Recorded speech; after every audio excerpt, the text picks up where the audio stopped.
Hi, I'm Rick Belt, the EV Mic Guy. Thanks a lot for watching. Reading through our viewer mail, I came across this one from Jason in Sacramento, California. Jason writes, "Hey Rick, your series is great and a whole lot of help. I'm looking to buy the best pro mic for my podcasts, and it's down to either the RE20 or RE27ND. What are the differences and what are the switches all about? Can you help me with my choice?" Thanks a lot, Jason. Sure, those are great questions and thanks so much for asking. As you know, the RE20 and RE27 are both the very best announcers mics money can buy. That's why they've been standards in professional broadcasts for decades. The key feature of each is EV's exclusive Variable D technology, which I described in another EV Mic Guy program. You'll want to watch that one as well.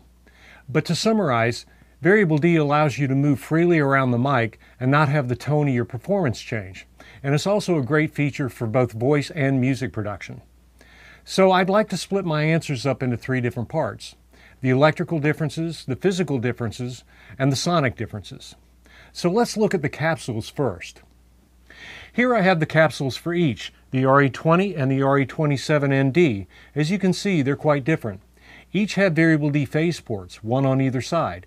The RE20s are external tubes, and the RE27NDs are integrated into the capsule structure.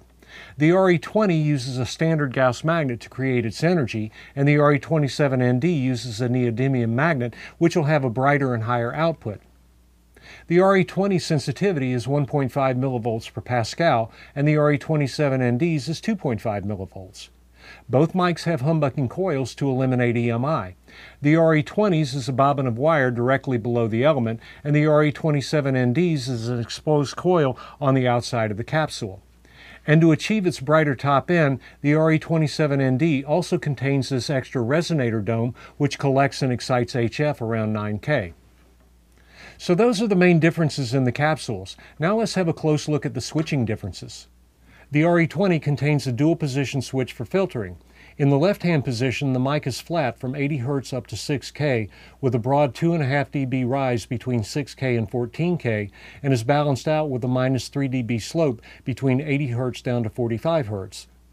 The right-hand position engages a bass tilt curve, throwing 4.5 dB of attenuation from 400 Hz down to 100 Hz. The RE27ND's filtering options are far more extensive. There are 3 switches that function independently. The left-hand switch can engage a 6 dB bass tilt from 250 Hz down to 100 Hz. The middle switch can engage a gentle 12 dB roll-off from 1K down to 100 Hz, and the right-hand switch can attenuate by 3 dB the high-frequency rise between 2K and 16K, which is normally plus 6 dB. And all 3 switches can function independently. Pretty cool, eh? Of course, totally flat, the RE20's frequency response is 45 to 18K, and the RE27ND's is 45 to 20K. Aside from the fact that the RE20 finish is a durable matte powder coat and the RE27's is a satin nickel plating, both mics have substantial filtering to prevent pee-popping here at the business end of the mics. This entire end grill is filled with a foam windscreen material that's well over 1 inch thick. So let's have a listen to how they compare in sound. Okay, so now I brought the mics in for comparison, and there's a few little items I'd like to mention first. The first is that as I cue up these mics, I'm going to mute my body mic and overhead so that that doesn't get into the sound as we're listening. The second is that these mics are totally flat. I've balanced the gains because the RE27 is hotter than the RE20, and so I've made sure that they sound the same as far as gain. Of course, the tone is going to be different.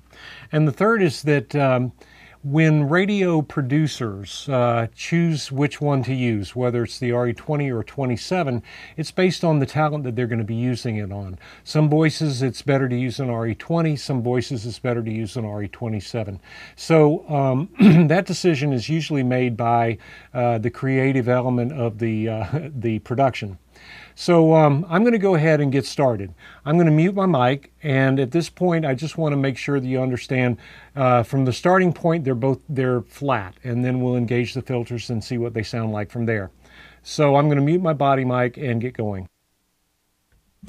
All right, so now I've got the RE20 queued up.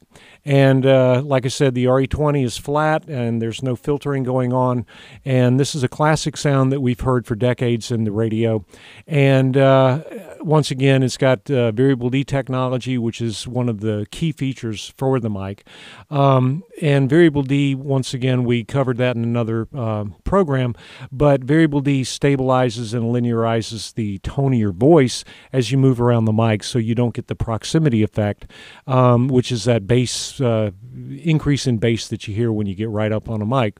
So just to show you what that sounds like, here I'm right up on the mic. I'm basically bearing my lip onto the grill.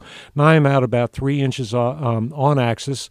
I'm about 3 inches off axis, 3 inches off axis on this side, out to 5 inches off axis, 5 inches on axis, 5 inches off axis. Now I'm out to about 10 inches on axis, 10 inches off axis, 10 inches off axis on this side. So you're going to hear that the mic is very stable, and you're going to hear gain changes as I move around, but the tone of my voice is going to remain consistent. Now I'm going to engage the filter.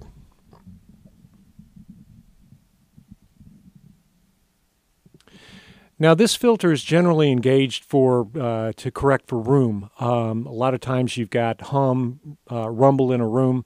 Of course, if you need to engage the filter for the talent, you know, it's there for that too. But a lot of times you'll engage that filter for bass control of ambient room noise. And this filter engages a 4.5 dB gain reduction from 400 hertz down to 100 hertz. And on my voice, you might have heard that it thinned it out just a little bit. And once again, for some talent, you may want to go ahead and take care of that low frequency content at the mic instead of doing it in processing. But I'm going to move around the mic a little bit with that filter engaged, and you're going to hear that the variable D effect is still engaged. So that's the RE20, and I'm going to go ahead and put the filter back, disengage the filter, and I'm going to move on over to the RE27. Now the RE27 is going to be brighter. You probably heard that right away. And the RE27 has more gain, so we made up for it on the console, and it has a different personality altogether. It does have the variable D technology, and I can move about the mic without suffering any kind of tone changes to my voice. I'm 3 inches out on axis, 3 inches out off axis on this side, 5 inches off axis, 5 inches on axis, 5 inches off axis, out to 10 inches off axis, 10 inches on axis, 10 inches off axis. But I'm moving around the mic, and you're going to hear that the tone is stable. But once again, this is a brighter mic. Now I'm going to go ahead and engage the first filter.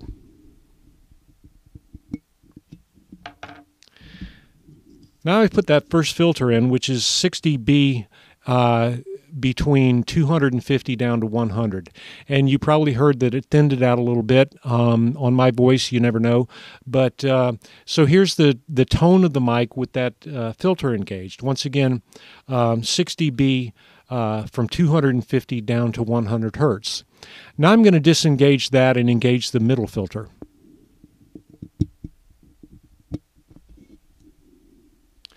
Okay, so now I've engaged the middle filter, which is a 12 dB per octave, or not per octave, a 12 dB attenuation between 1K down to 100 hertz. And it's probably made a drastic difference in the way my voice sounds. As far as the proximity effect or lack thereof and the variable D, here's what it sounds like as I'm moving around the mic with that middle filter engaged. And so you get an idea what that filter does for you. It takes 12 dB off between 1K down to 100 hertz. So now I'm going to flatten that, and I'm going to engage the third filter.